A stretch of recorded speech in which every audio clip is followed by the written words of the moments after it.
this is Evan with High Pro Strategic. Today I just wanted to touch on racking your slide on your gun and not shooting yourself.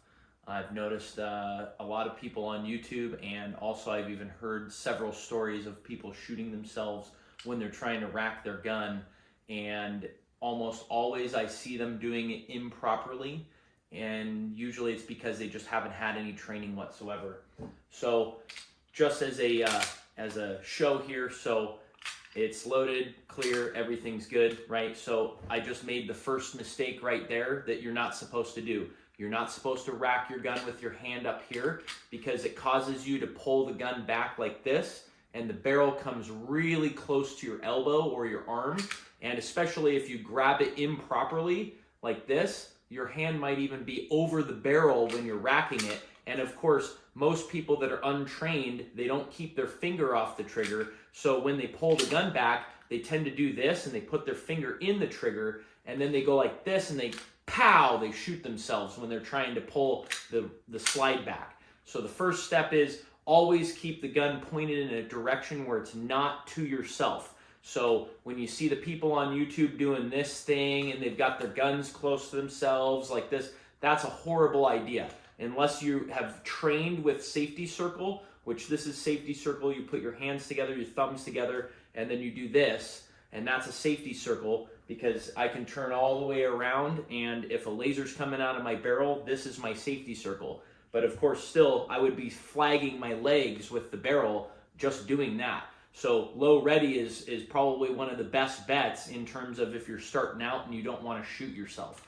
So now coming back to talking about with the barrel, when you're racking it, if you're trying to figure out how to put a magazine in or whatever, and you're trying to see if there's a round in the chamber, well, there's two techniques for that. Either one, you can come over like this, but you want to keep the gun pointed away from you, not like this. Even though this is easier to do, this is going to make it harder, but this is safer because it's not pointed towards you. And you just want to pull it back just a little bit, make sure your finger's up off the trigger, and pull it back. See, okay, there's no round in the chamber, but I got a round down in the bottom with the magazine, and then let it forward. Now, another way is a press check is what they call this, and same exact technique, except you're gonna put your hand under the gun like this, your finger and your thumb come up here right behind the barrel, and this is really good for guns that have serration on the front of the slide. And what you're gonna do is you're gonna press the gun back, and I'm pushing with this hand while I'm pulling with this hand, so you can pull and push, and you can get a little gap in there, just enough so you can see whether there's a round in the chamber or not. Now, anytime you're gonna rack the gun fully to put a round in the chamber or to take a round out of the chamber, it should always be the same type of rack as if you were in a combat situation and you're shooting and you're gonna do a full rack. You don't ever wanna do a half-assed rack. And the way you're gonna do that is you're gonna take your hand, you're gonna pull it on the back here. If you've got a red dot or something like that, just like this is fine. And you're just gonna rack it back, and you're gonna push with your other hand here forward, and you're gonna rack it like that. And again, keeping the barrel pointed away from you, not towards you like this. Not like this, not like this, like this. And you're just gonna slingshot it. Now, another technique that you can do, the same exact kind of thing, except instead of grabbing everything with your hand, you come back like this, finger and thumb like this, and they call this the slingshot technique. So you slingshot it. So you're gonna pull it back, and you pull it until your fingers can't grip it anymore, and then it slingshots it back forward again.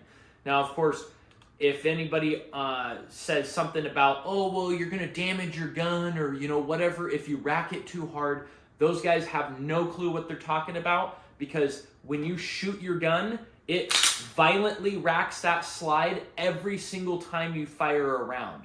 So racking it really hard, all you're doing is basically shooting a round off without actually shooting a round. So it's not gonna hurt your gun at all. So I showed you how to do a rack with a red dot on. If you have a standard firearm with no red dot on it and you just got iron sights like this, it's the same exact technique, except instead of back here like this with the huge red dot that's in the way, you're just going to come over and you're going to use your palm here and your fingers here. And if you want, you can use your thumb, but this technique with your thumb, it causes the gun to point towards yourself. So I don't teach that. I teach your palm of your hand and your fingers like this. And see, now it's so much easier to keep the gun pointed away from myself when I rack it. And same thing, you pull it until you can't hold on to the slide anymore. And you push forward with this hand, you're pushing and you're pulling, and so it racks it like that. And then of course the slingshot technique, same kind of thing, like this, finger and thumb, and you slingshot it just like that. I like this way better because this is a lot easier, and especially when you're under stress, your finger and thumb, you can't do stuff as well. You know, like if you're under stress and you're getting shot at, you can't screw a screw in as easily as you would normally because your stress makes fine motor movements not very easy. So everything with hand and grabbing stuff is a lot easier when you're under stress. So grabbing and racking it is so much easier. So I talked about how to rack slides on big firearms with no red dot and with a red dot, as you can see. So I'm going to briefly talk about how to rack a slide on a little teeny tiny gun like this. This is a Ruger LCP.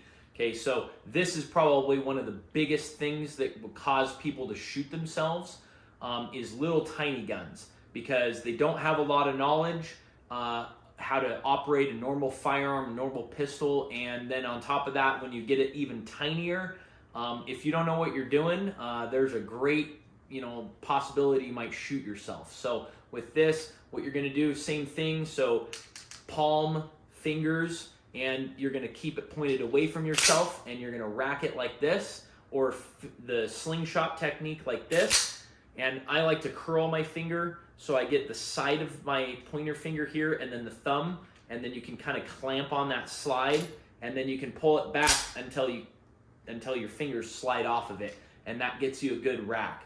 And then that way you're keeping it from being pointed at yourself, because see, if I try to rack it with my fingers over the slide like this, I might get my fingers caught in the slide and I might get pinched, so that's not fun. And then on top of that, if I'm doing it this way, look how close the barrel is to my hand.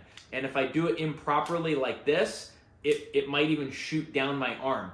And I've even seen one of my buddy's dads, he shot himself like this because he was pulling the gun like this with his hand over the front of the slide, and he had his finger on the trigger while he pulled it, and pow, he shot himself, and it went right out here. Luckily, the bullet actually didn't even hurt him. It was just the explosion from the round coming out of the barrel while it was touched to his skin that caused some damage.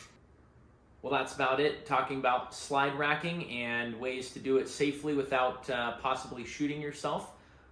If you like the video, go ahead and subscribe, and if you have any thing you want me to touch on, I'm just starting out on YouTube right now, so anything, comments, concerns, anything like that would help, and I might make some more videos as to something you might want to know.